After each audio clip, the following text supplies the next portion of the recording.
그런데 연산군은 그의 처인 옹조와 간통한 일이 알려질까 두려워 내시를 시켜 임승조의 간을 열고 무쇠 조각을 시체 입에 물려 시체조차도 입을 다물게 하려 했다.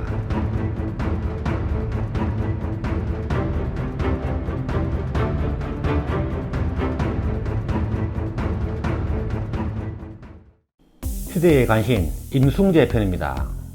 언제 태어났는지는 현재 알려지지 않으며 1505년 연산군대에 사망하였다. 임승재는 연산군대의 간신인 임사홍의 사남 2녀 중 넷째 아들로 태어났다.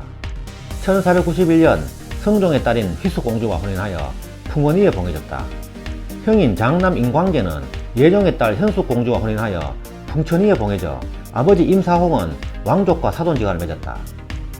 성종은 사돈인 임사홍을 처음에는 매우 총애하였으나 그의 성질이 강교하고 간신의 소질이 농후함을 깨닫고 관직을 삭탈해버렸다.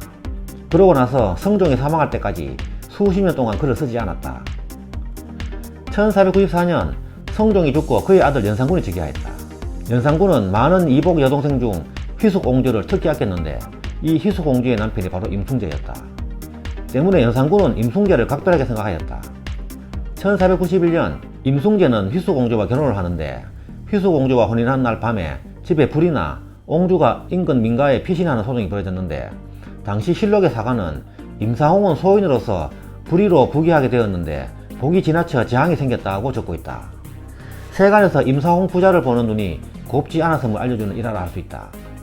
1500년 임승재는 연산군에게 자신의 아버지 임사홍에 대한 탄핵이 부당함을 탄원하였고 연산군은 임사홍을 정식으로 복권시킨다. 이후 임사홍은 연산군의 신임을 받아 최고의 자리까지 올라섰고 폐비 윤씨 사건을 연산군에게 전하며 갑다사활을 일으켜 수많은 신하를 주살하고 자신의 복수를 이루어냈다.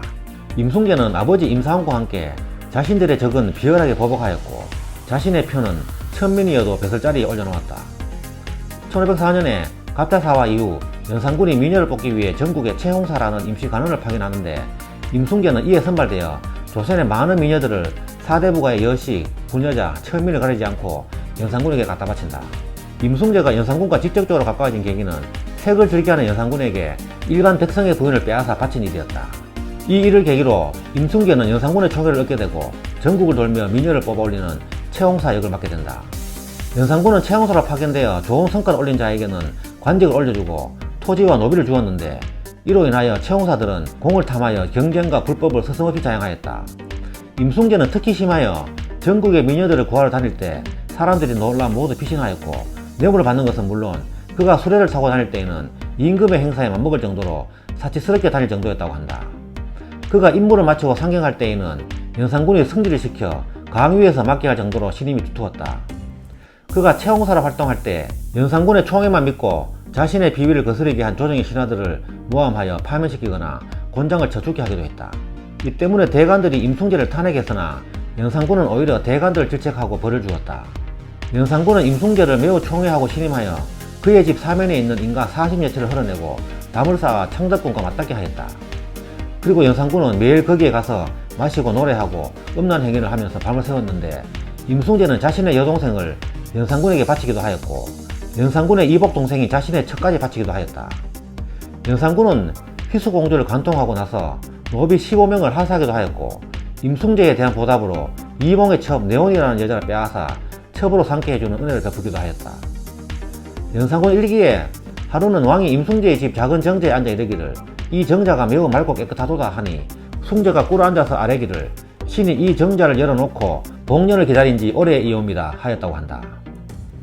연산군이 색을 본격적으로 탐하게 된 것은 궁궐 안 사찰인 정업원의 여성을 농락한 사건이 시초이다. 실록은 연산군이 내시를 시켜 몽둥이로 정업원의 늙은 여성을 쫓아내고 젊은 여성 7, 8일을 남겨 음행을 한 것이 시초라 적고 있다.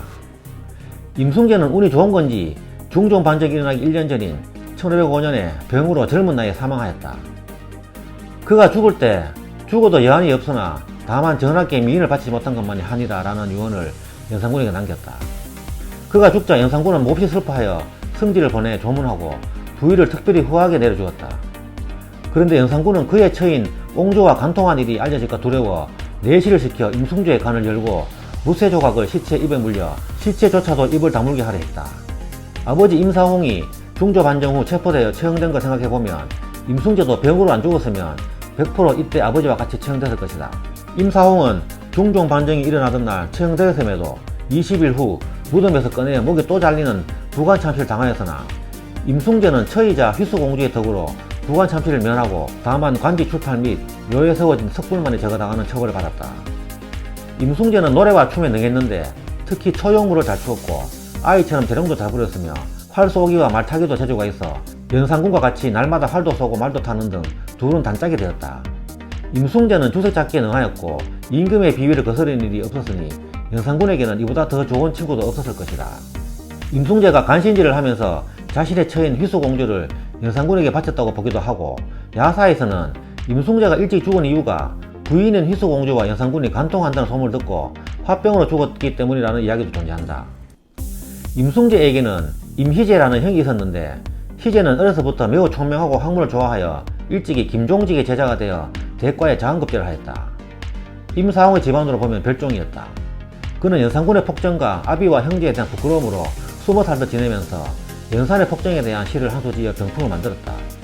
그런데 임사홍의 집에 온 연산군이 이 병풍을 보고 크게 노하여 어느 놈이 지었느냐고 임사홍에게 물었다. 임사홍에게 아들 하나쯤은 아무것도 아니었다. 자신의 아들이 그랬다고 고변한 임사홍은 그 행실이 가상다하여 용서받고 임희재는 3일 만에 참수되고 말았다.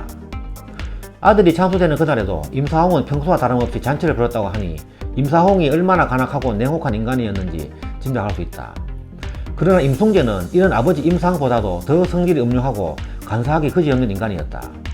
임숭재는 연산군의 두터운 신임으로 최홍사의 정권을 부여받아 여색을 이용해 왕의 눈과 귀를 멀게 만든 장본인으로 현대 이르기까지 최악의 간신으로 남아있다. 임숭재의 묘는 경기도 여주시 능현동에 부인 휘수공주와 함께 묻혀있다. 지금까지 임숭재 편이었습니다. 감사합니다.